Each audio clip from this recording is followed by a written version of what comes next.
unawain natin ang ating mga Bible.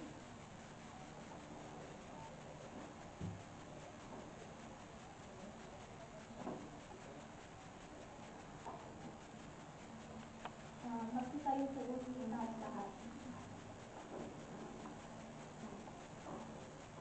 Buksan po natin ang ating mga Biblia sa Matthew 28:18-20. Basahin po natin. Then Jesus came to them and said, "All authority in heaven and on earth has been given to me. Therefore, go and make disciples of all nations, baptizing them in the name of the Father and the Son and the Holy Spirit, and teaching them to obey everything I said I have commanded you. And surely I am with you always to the very end of the age."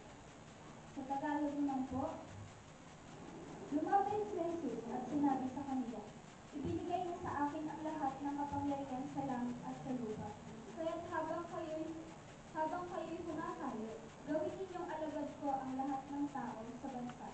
Bautismahan ninyo sila sa pangalan ng Ama at ng Anak at ng Espiritu Santo.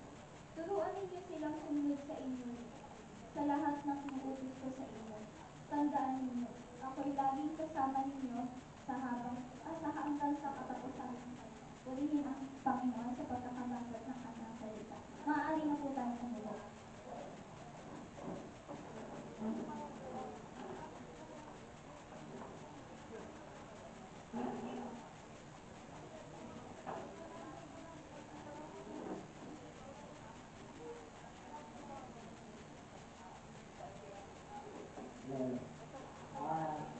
Mapalad po tayo sa umaga na ito at tayo po ay pinagkalooban ng Panginoon ng isang pastor po na siya maghahatid po sa atin ng kanyang mensahe sa araw na ito. Sa araw po ito. Ating tatawagan si Pastor Daymark Magasino.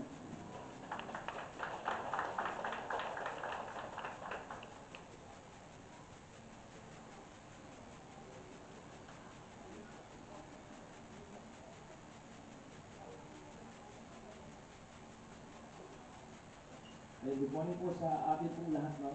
Salamat po sa Panginoon dahil ako po ay naating po sa bayan ng Lucena.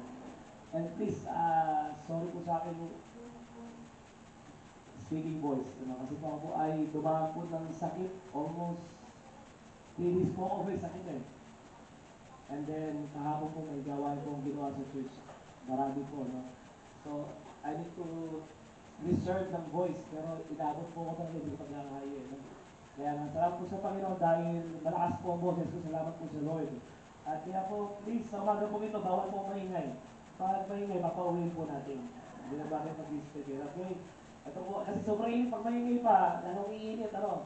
Kaya please, sa umaga po ito ay, sabi lang naman ako, ano? It's my joy na makita kayo muli sa umaga po ito. At tuloy na po, kinakabahan ako, sige na ba ito? Sabi ko, nakikita yung tiyan ko pag wala ito.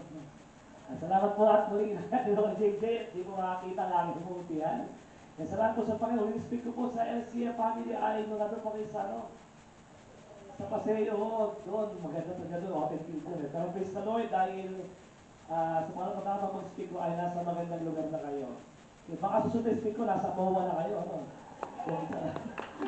Sa Lobes, salamat po sa Panginoon, is my joy. Kaya tanong kaya aking misis, sabi ko, ano ba yung tema ng LC niya, no? Tama ba ako, Vision and Evangelism, no? At ayan po ay mahalaga sa ating pong buhay, and that's the reason kung bakit po natin pag-uusapan ang bagay po ito. Pero before we continue, ako po muna ay may tanong po sa inyo. Pag sinabi pong baptist, ano po ang pagkakaunawa po ninyo? Ngayon po ba yung mga baptist? Isa lang, no? Di ba Pentecostal na yung iba? Kayo po ba yung mga baptist? Tayo po ay mga baptist at tayo nga po ay meron pong pinananampalatayaan, meron tayo identity, no? At sa paiti nga, pag sinabing baptist, ang sabi, ay mga baptist, yung mga Kristo ng mga mayayaman, no? Pero hindi po, no? Mukha lang, ano? Mayayabang, pwede, no? Church na mayayaman, pero hindi po, ano, our identity bilang isang church, tayo po lahat ay, ang identity po natin, identity is to make disciple. And this morning, ayan po ang ating pong pag-uusapan. tayo po lahat ay kinulong po ng Panginoon para po mag-disipulo. At sa umagang ito, tayo muna ay manalangin at tayo po ay magiging po ng tulong po sa Panginoon na maunawaan po ang kanyang salita. Let us pray. Panginoon, salamat po sa umaga pong ito. Kami po ay ginising mo. Kami, O Diyos, ay meron pong buhay na nagmumula po sa iyo. Ilahin po namin sa iyo, O Diyos, dahil sa kalangitan, sa aming pong pag-aaral ng pong salita, ay maunawaan po namin, Panginoon, ang iyong pong pag-ibig sa amin. At the same time, Panginoon, ilibig niyo po yung glory mo this morning at makita po namin what we need to do at sino ka, Panginoon, sa buhay po namin, aming pong Diyos. Maraming salamat po. Ikaw po ay pinupuri na pinapasalamatan sa pangalan po ng iyong anak na si Jesus. Amen, amen. Okay, ito po yung verse na pag-uusapan po natin ngayon. Ang title po ay The Challenge of Discipleship. Okay? So we know, tayo po lahat ay kinol para mag-evangelize. But the problem is, meron mga challenges dyan that we need to face as Christian. Pero before that, ating mo basahin yung verse ngayon this morning. Matthew 28:18-20. Mamaya explain ko kung ba't ko sinabi yan at kanino para sinabi yan. Okay? Kaya kailangan ko ng pandinig para maunawaan. Hindi na po babalik mamaya. Walang tayo rewind. Okay? Sabi ko, then Jesus came to them and said, all authority in heaven and on earth has been given to me. Therefore, go and make disciples of all nations, baptizing them in the name of the Father, the Son, and the Holy Spirit, and teaching them to obey everything I have commanded you. And surely I am with you always to the very end of the age. So, paliwanag ko po muna, no? Ito pong Matthew 28:18-20 ay sinabi po ni Jesus sa kanyang mga disciples. Ang word po ng disciple, it means followers. Okay?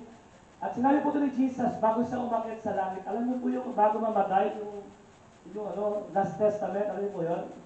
Na ibinibig ko sa iyo ang lupang ito, mahalin mo nga na yung mga kapatid mo, magmahalan kayo.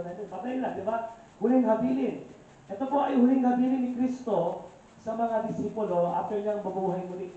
Kasi bakit? Siya po ay namatay sa cross, and after 3 days, nabuhay muli. After niya mabuhay, siya po ay nag-stay sa lupa ng 40 days. Tama po ba? Kaya yung mga Katoliko, may katuruan na 40 days pag namatay ng tao, nag-stay pa ng 40 days sa lupa. Pero hindi po totoo yun, si Kristo lang may ginawa nun. Okay? Nagkaamala pa yung dito na rin, yung paru-paro, yung butiki, yung mga gano'n, yung langgar, hindi po gano'n. Si Kristo lang po nangyari pong gano'n. Si Kristo po ay namatay, and after niya mamatay, muli nabuhay, at habang siya mabubuhay, siya po ay akit na sa langit. Inipon niya kanya mga disipulo at ang sabi niya ay, then Jesus came to them. At yung them na yon, ayun po yung mga disciples. Ilan po sila niya ang panahon yan? Hindi po 12. Sila po ay 500 plus. Mga taga-sunod ni Kristo.